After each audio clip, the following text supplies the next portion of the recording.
Hello and welcome to Lesson 2 of the Handwriting Academy. I am your instructor, Billy Hatridge, and today we are going to be talking about hand anatomy. And I know a lot of you are eager to get into the nitty-gritty of the writing itself, but remember, this is handwriting. There are two elements of handwriting, essentially, the writing and the hand. And so if you're working on handwriting instruction or handwriting remediation, understanding the anatomy of the hand, about the complexities of it, and different strategies to improve its fine motor and finger strength, you really need to be kind of understanding of the material in this lesson. So some quick facts about the hand. The hand is made up of 27 bones, 29 joints, 34 muscles, 123 ligaments, 3 main nerves, 45 nerve branches, and 30 arteries. And so there is a lot of complex anatomy that is occurring in the human hand. And every single one of these bones, joints, muscles, ligaments, nerves, they are all interacting with each other as a student writes on paper or on a chalkboard.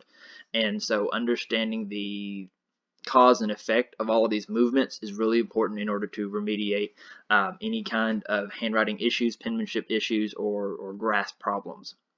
And so as we move forward, I want to take a look just real quick at the anatomy of the hand. And we look and we see that really when you break it down, there's a lot of muscle tissue in the hand itself, but when you look at the fingers and take a close look at them, you don't see any real muscle mass, right? It's all ligaments going down to the tips of the fingers, because our fingers, our thumbs, all of those joints, they work more like a pulley system of sorts, as those ligaments pull on the ends of those fingers to flex them or to extend them, moving from the back or the front.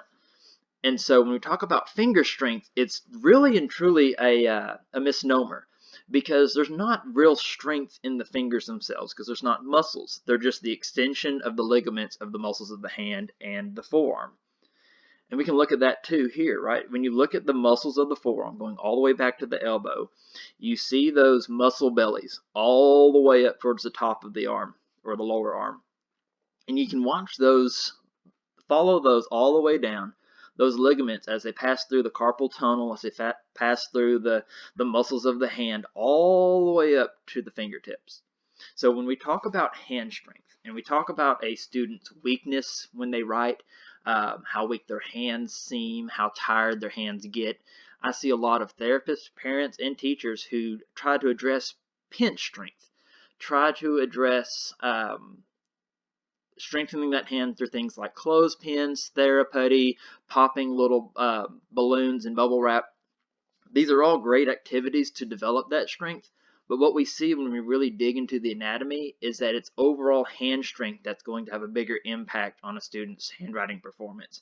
So things like climbing, pulling, lifting, carrying, all of these big movements that require the use of the entire hand are actually going to have a bigger impact on their handwriting. The hand essentially has two halves. It has the skill side of the hand, which is controlled by the radial and median nerves, and that's going to be your thumb, your index, and one half of your middle finger. And then you have your stabilization side of your hand, which is controlled by the median and ulnar nerves. And you see this with almost any kind of activity that you do. You're going to have a lot more functional use of the thumb and index finger, and then your pinky and your ring finger are going to be used more to help stabilize the object that you're using. And this is in regards to playing a musical instrument, writing, cooking, anything that really uses those hands. And so when you begin to understand that there is a reason one half of the hand is the skill side and one half is the stabilization side, anytime you see these grasp issues where kids are using all four fingers on their pencil, or they're holding the pencil with a very gross grasp, it really kind of limits their ability to have that skilled precision required for good pencil control as they write. And when we look at the nerve innervations of the hand, it really helps to kind of solidify that idea, right? You see all these different colors on the hands that are innervated by different nerves coming all the way through that arm, all the way down through that carpal tunnel. And you see that exclusive area of the median nerve, that darker yellow there, those are the two fingers that are going to have the biggest impact on that pencil control, on those nice fluid motions as a student writes. And so keeping in mind what nerves are important for writing, what nerves are important for stabilization, can really help you understand the impact of positioning, of strengthening of the hand. And if you're dealing with a child that has any kind of physiological issues or physical disability, this has a big impact on that as well.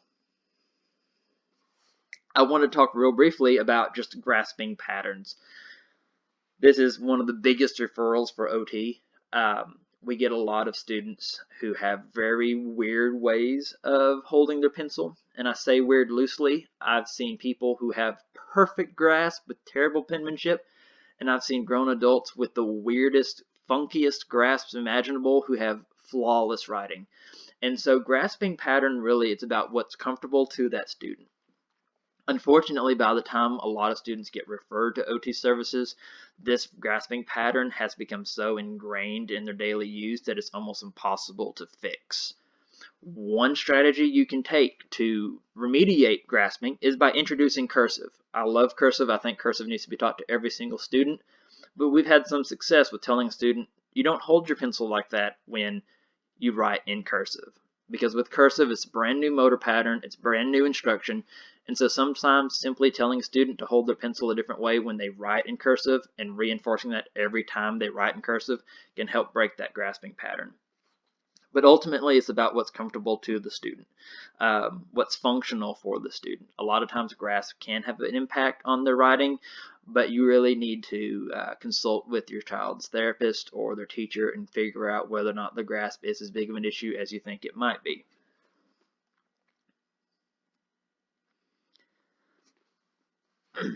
This past summer, I read an interesting article entitled Hand Strength, Handwriting, and Functional Skills in Children with Autism. And it looked at children with autism and their, quote, neurotypical peers and hand strength and its impact with handwriting. And the thing that they found was the biggest impact on writing skills was hand strength, not finger strength, not visual motor skills, but hand strength itself. And so this really opened up a lot of doors for me in terms of handwriting, because when we have a student who has poor penmanship, one of the first things I recommend is the monkey bars, climbing trees, really using those hands, putting a lot of stress on those hands, making them carry a lot of heavy weights. One of my favorite activities to do at our clinic is to tie a rope to a 10-pound kettlebell, have the students sit on the floor and pull that rope, dragging that kettlebell across the floor, really working that hand strength, really working on that grasp. Because one of the biggest factors we have with our students and their poor writing is how tired their hands get after just 5-10 minutes of writing. I've come into a classroom at 8:20 in the morning and the student's already rubbing his hands, shaking his hands. They're already tired. They're already exhausted. So of course throughout the day that writing is going to get worse and worse because they just don't have the strength and the endurance to use those hands all day, every day. So really developing your child's hand strength through any kind of fine motor activities, crafts, building with Legos, playing outside in the dirt, climbing trees, whatever it is that you can do to have your kids use their hands. And this is more than just giving them an iPad that they tap on with an index finger. I think that's one of the biggest issues right now with our kids and their handwriting. All they do is tap on a screen, and that's not developing any real functional use of those hand skills. So hand strength is key here. You understand a little bit more about the hand anatomy, about the importance of overall hand strength versus just looking at that fingertip strength and the pinch strength. So take this all home with you. Have your kids spend quite a bit of time playing with their hands, playing with activities that require that hand strength. And that's going to have a huge impact on their handwriting skills. And it's not just sitting down at a table with pencil and paper and writing the same word over and over and over again. Because if the only way you address handwriting is through pencil and paper, you're doing it wrong. Thank you for tuning in to Lesson 2 of the Handwriting Academy, and come back next time for Lesson 3, capital letters, specifically the frog jump capitals. I'll see you then.